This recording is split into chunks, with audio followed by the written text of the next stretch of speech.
मुंबई महानगरपालिका निवडणुकीत दोन्ही ठाकरे एकत्रित युती जाहीर केले। यामध्ये शिवसेना ठाकरे गट आणि मनसे एकत्र लढत आहेत। मात्र मुंबईचा अंधेरी पश्चिम विधानसभा मतदारसंघात मनसेकडून आहे प्रभाग क्रमांक 67 मध्ये कुशल धुरी यांना उमेदवारी देण्यात आली। मात्र या ठिकाणी आहेत आपण प्रभाग 67 मध्ये शिवसेना ठाकरे गटाचे कार्यकर्ते असतील, पदाधिकारी, त्यांच्या मदत मिळत नसल्यामुळे ठाकरे गटाला आहे 48 तासाचा अल्टिमेटम आहे देण्यात आला आहे। आपण काय नेमकी घटना आहे त्या संदर्भात बोलून घेऊया। मनीषजी आहेत। मनीषजी, काय सांगाल उमेदवारीमध्ये तुमच्या आहेत या ठिकाणी प्रचारामध्ये ठाकरे गटाची मदत मिळत नसल्यामुळे तुमच्याकडे अल्टिमेटम दिला, काय आहे नेमकी घटना?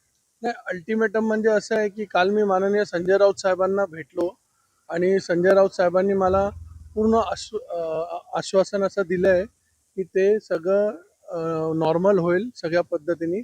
आणि माननीय संजय राऊत साहेबांनी मला हे पण सांगितलं आहे की मी स्वतः तुमच्या निवडणूक मुख्य कार्यालयाच्या उद्घाटनाला येतो, पण जे घडतंय ते चुकीचं आहे। कारण युती धर्माचा मातोश्रीचा आदेश जर स्थानिक पातळीवरचे ज्येष्ठ नेते कोण असतील ते राजकारण करून अपक्ष बंडखोर जो उमेदवार आहे, जो भाजप पुरस्कृत आहे, त्याला जर सपोर्ट करत असतील आणि त्यांच्याबरोबर फिरत असतील तर हे चुकीचं आहे। हे संजय राऊत साहेबांनी पण मान्य केलं आणि मला त्यांनी संडेला सकाळी 10 वाजेपर्यंतचा वेळ दिलाय आणि ते स्वतः बोलले की मी तिथे येणार, मी सगळ्यांची मीटिंग घेणार आणि हा विषय सॉर्ट आउट करणार। किती दिवसाचे तुम्ही ही वाट पाहणार आहे? कारण की वेळ आहे फार कमी आहे, अवघ्या 5 ते 6 दिवस प्रचाराला। अशामध्ये किती दिवस तुम्ही ठाकरेंच्या मदतीसाठी वाट पाहणार आहात?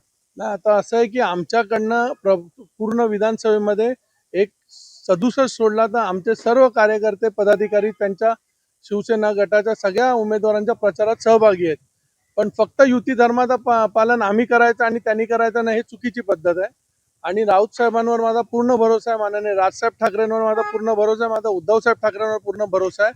आणि मला अनिल परब साहेबांनी स्वतः हे शब्द दिलेला आहे की कुशल धुरी यांना मी मोठ्या मताधिक्याने जिंकून आणीन आणि त्या अनुषंगाने मी ही सीट घेतली। आणि माननीय परब साहेबांनी माननीय राजसाहेब ठाकरेंना हा शब्द दिला होता आणि त्या अनुषंगाने आम्ही इथेही उमेदवारी लढतोय। तर आमची त्यात कुठलीही चूक नाही, पण युतीचा धर्म सगळ्यांनी करावा हा माझा नम्र विनंती आहे। जर तुम्ही म्हणता 2 दिवस वाट पाहणार आहे, तर जर मदत नाही मिळाली तर पुढचं पाऊल तुमचं काय असेल?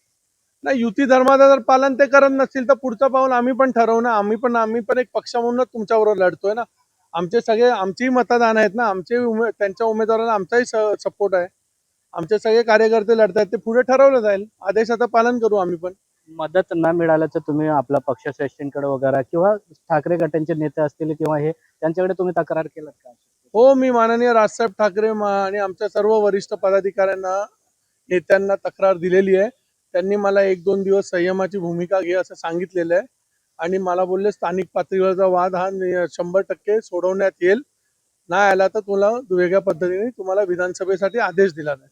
नक्कीच आपण पाहिलं तर 2 दिवस आहे वाट पाहणार आहे। जर 2 दिवसात मदत न मिळाली तर पुढील भूमिका आहे काय घेण्याची तयारी जी आहे मनीष धुरी यांनी जाहीर केला आहे।